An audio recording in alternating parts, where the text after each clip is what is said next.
ఈరోజు ఈ సభాముఖంగా ఈ జగన్మోహన్ రెడ్డి గారిని అడుగుతున్నా, మీకు దమ్ముంటే, మీకు ధైర్యం ఉంటే ఒక్క ఆరోపణ నిరూపించండి, నేనే స్వచ్ఛందంగా వెళ్ళి జైల్లో కూర్చుంటా. అయ్యా, మీ పైన 40 కేసులు మీ నెత్తిపైన ఉన్నాయి, 16 నెలలు జైల్లో ఉన్నారు. మీరు మాకు నీతులు చెప్తున్నారా? తమ్ముళ్ళు, దేవుడి దయ వల్ల నేను పుట్టినాటికే మా తాత ముఖ్యమంత్రి, 13 సంవత్సరాలు మా నాన్నగారు ముఖ్యమంత్రి. ఎప్పుడన్నా నా పైన ఒక్క ఆరోపణ వచ్చిందా అని మిమ్మల్ని అందరిని అడుగుతున్నా. వాళ్ళంతా మంచి పేరు నేను తెచ్చుకుంటానో లేదో నాకు తెలియదు, కానీ జగన్మోహన్ రెడ్డి గారు లాగా మా నాన్నకు మటుకు నేను చెడ్డ పేరు తీసుకొచ్చే ప్రసక్తే లేదు. ఈరోజు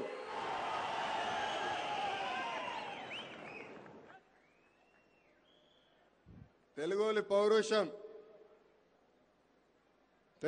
పౌరుషానికి ఎవరు తట్టుకోలేరు. ఆనాడు మన నాయకుడు స్వర్గీయ శ్రీ నందమూరి తారక రామారావు గారిని దింపితే ఇందిరాగాంధీ గారిని ఆమె తల వంచి మళ్ళీ మన నాయకుడిని ముఖ్యమంత్రి చేసుకున్న ఘనత మన తెలుగోల్ది.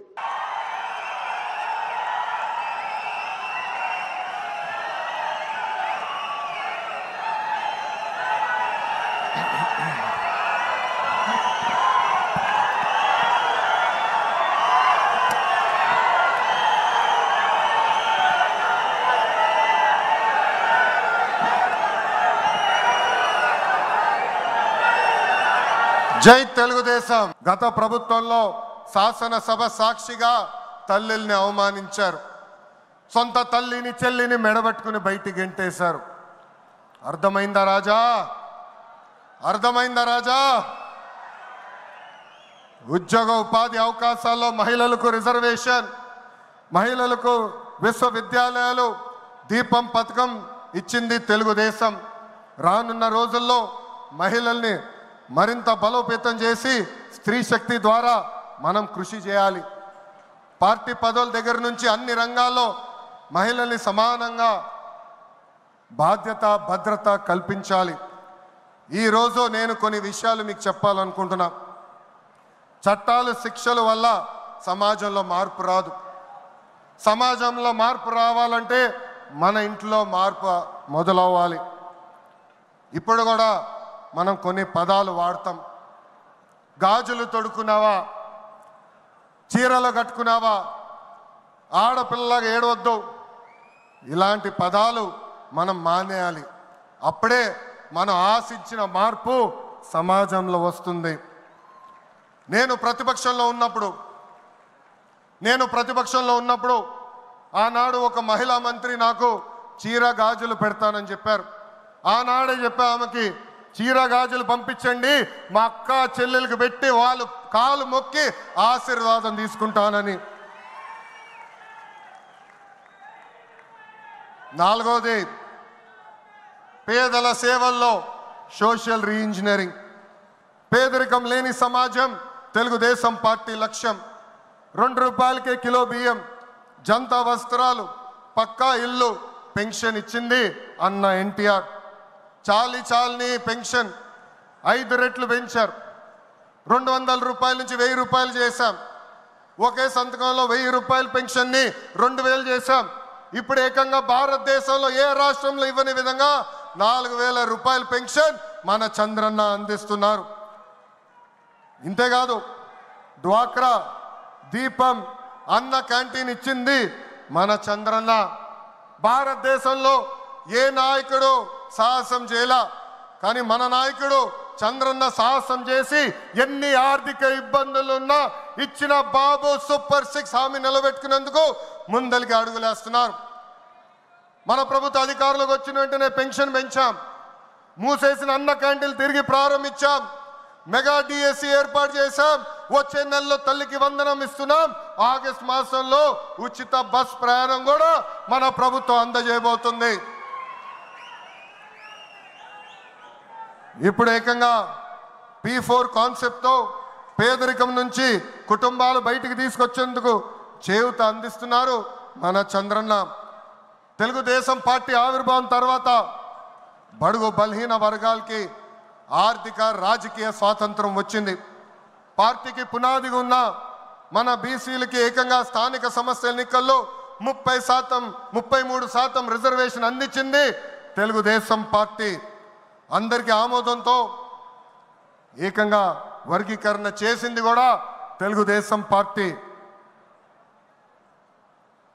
అందుకే ప్రతి వర్గానికి న్యాయం చేయాలి, సోషల్ రీఇంజనీరింగ్ చేయాలనే లక్ష్యంగా మనందరం పెట్టుకోవాల్సిన అవసరం ఉంది. ప్రస్తుత పరిస్థితుల్లో అన్ని కులాలకు సామాజిక సమన్వయం కూడా అవసరం ఉంది. 5వది అన్నదాతకు అండగా. రైతులు లేకపోతే సమాజమే లేదు. ఈ సిద్ధాంతం బలంగా నమ్మే పార్టీ తెలుగుదేశం పార్టీ. అన్న ఎన్టీఆర్ గారి దగ్గర నుంచి మన చంద్రన్న వరకు రైతుల జీవితాలు మార్చేందుకు కృషి చేశారు. డ్రిప్ ఇరిగేషన్ దగ్గర నుంచి ఇరిగేషన్ ప్రాజెక్టుల వరకు, సబ్సిడీ హార్టికల్చర్ వరకు ప్రోత్సహించింది తెలుగుదేశం. ఈరోజు మనం ఆక్వా, పామాయిల్, కోకో రంగంలో మనం నంబర్ 1 ఉన్నాం. మామిడి, జీడి పంటల్లో 2వ స్థానంలో ఉన్నాం. దీనికి కారణం తెలుగుదేశం పార్టీ. అన్నదాతకు తెలుగుదేశం ఎప్పుడు అండగా ఉంటుంది. పొగాకు, కొక్కో, మిరప ధరలు పడిపోతే ఏకంగా గిట్టుబాటు ధర ప్రకటించిన నాయకుడు మన నాయకుడు చంద్రబాబు నాయుడు గారు. బంగారం లాంటి భూములు మన రాష్ట్రంలో ఉన్నాయి. వ్యవసాయం కరెక్ట్గా ప్రమోట్ చేస్తే బంగారం పండించే శక్తి మన రైతుల దగ్గర ఉంది. అందుకే అన్నదాతకు అండగా అనే విధానాన్ని మనం అమలు చేయాలి. 6వది నాకు మనసుకు దగ్గర ఉండేది, కార్యకర్తలే అధినేత. ఒక అంజిరెడ్డి తాత, ఒక మంజుల, ఒక తోట చంద్రయ్య నాకు స్ఫూర్తి. ఆనాడు పొంగనూరు నియోజకవర్గంలో అంజిరెడ్డి తాత స్థానిక సంస్థ ఎన్నికల్లో నామినేషన్ వేసేదానికి వెళ్తే ఆనాటి పాలకులు అడ్డం తిరిగారు. తొడగొట్టి మీసాలు మిలేసి రండి నేను నామినేషన్ వేసి చూపిస్తానని చెప్పారు ఆ మన అంజిరెడ్డి తాత. బూత్లో రిగ్గింగ్ జరుగుతుందని బూత్కి వెళ్ళి కూర్చుంది మంజుల. ఏకంగా మంజుల గారు ఉంటే బూత్ రిగ్గింగ్ జరగదని ఆమె పైన దాడి చేశారు. రక్తం గారుతున్నా భయపడలేదు. చివరి ఓటు పడే వరకు, ఈవీఎం బాక్స్కి తాళం వేసే వరకు ఆ బూత్లో నిలబడింది మన అక్క మంజుల. ఇంకా తోట చంద్రయ్య గారి గురించి ఎంత చెప్పినా తక్కువే. మనందరం చూసాం, నడివీధిలో ఆనాటి పాలకులు తరిమి తరిమి కొట్టారు. ఏకంగా డివైడర్ పెట్టి కత్తిని గొంతుకు పెట్టారు. ఒక్కసారి వాళ్ళ నాయకుడికి జై చెప్పమంటే జై తెలుగుదేశం, జై చంద్రబాబు నాయుడు అని చెప్పి ప్రాణాలు పోగొట్టుకున్నాడు తోట చంద్రయ్య. ఈరోజు నేను ఈ సభాముఖంగా గర్వంగా చెప్తున్నా, ఆంధ్ర రాష్ట్రంలో ఎప్పుడు జరగని విధంగా తోట చంద్రయ్య కొడుకు కూడా ఈరోజు మన ప్రభుత్వ ఉద్యోగం ఇచ్చింది. అందుకే తెలుగుదేశం పార్టీలో కార్యకర్తలే మన అధినేత. ఈరోజు మేమందరం ఈ వేదిక మీద నుంచున్నామంటే దానికి కారణం తెలుగుదేశం పార్టీ కార్యకర్త చెమట. ఆనాడు చంద్రబాబు గారు ఒక్క పిలిపిస్తే బాబు షూరిటీ భవిష్యత్ గ్యారంటీ చేశారు. నేను ఆనాడు నియోజకవర్గానికి వచ్చి మాట్లాడా, శంఖారావం చేయాలి, ప్రతి గడప తొక్కాలంటే మీరందరూ తొక్కారు. అందుకే కార్యకర్తలందరూ చెప్తున్నా, నాయకులు చుట్టూ తిరుగుతాం కాదు, ప్రజలు చుట్టూ తిరగండి, మిమ్మల్ని ఎత్తుక్కుంటా వస్తుంది ఈ తెలుగుదేశం పార్టీ. కార్యకర్తలే తెలుగుదేశం పార్టీ బలగం. దేశంలో ఏ ప్రాంతీయ పార్టీకి లేని విధంగా 1 కోటి మంది సభ్యత్వం, 1 కోటి మంది కుటుంబ సభ్యులు ఒక తెలుగుదేశం పార్టీకే సొంతం. పార్టీ ఆవిర్భావం నుంచి కార్యకర్తలకు అండగా నిలబడింది తెలుగుదేశం పార్టీ. నేను అనేక సార్లు చెప్పా, 2004లో ఆనాటి కాంగ్రెస్ పాలకులు అనంతపూర్ జిల్లాలో ఒక్కొక్క కార్యకర్తను చంపేస్తున్నారు. అది చూసి చంద్రబాబు నాయుడు గారు వాళ్ళ పిల్లలు ఫ్యాక్షన్లోకి వెళ్ళకూడదని ఏకంగా గండిపేటలో ఎన్టీఆర్ మోడల్ స్కూల్ ఏర్పాటు చేశారు. నాతో కన్నా కార్యకర్తల పిల్లలతో ఎక్కువ సమయమైన గడిపారు. ఆనాడే ఆయన అడిగాను, ఇది న్యాయమా, నాతో సమయం గడపాలి కదా అని. ఆయన ఒకటే అన్నారు, ఆ పిల్లలకి తల్లిదండ్రులు లేరు, ఫ్యాక్షన్ దాడిలో చంపేశారు, వాళ్ళ కళ్ళల ముందర చంపేశారు, వాళ్ళకు ఒక తండ్రిగా నేను నిలబడాలి, అది నా బాధ్యత అని చెప్పిన వ్యక్తి చంద్రబాబు నాయుడు గారు. యువగలం పాదయాత్రలను కలిసా, వాళ్ళ కష్టాలు నేరుగా నేను చూసా. చంద్రబాబు నాయుడు గారు చేసిన సేవ ఆ పిల్లలు ఈరోజు కూడా మర్చిపోవట్లేదు. కార్యకర్తల కష్టం వస్తే మొదటిగా స్పందించిన పార్టీ తెలుగుదేశం పార్టీ. అలాంటి కార్యకర్తలకి అనేక సంక్షేమ కార్యక్రమాలు చేస్తున్నాం. 5 లక్షల రూపాయలు ప్రమాద బీమా, విద్య, వైద్యం, ఉపాధి కూడా కల్పిస్తున్నాం.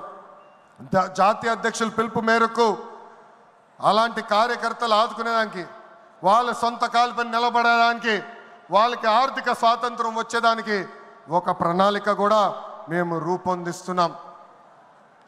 ఈ 6 శాసనాలు మనకు కీలకమైంది. వేదికమైన పెద్దల దగ్గర నుంచి నా ముందలున్న తెలుగుదేశం పార్టీ కుటుంబ సభ్యులందరినీ ఒక విషయం తెలపాలనుకుంటున్నా. కష్టకాలాలు వస్తాయి,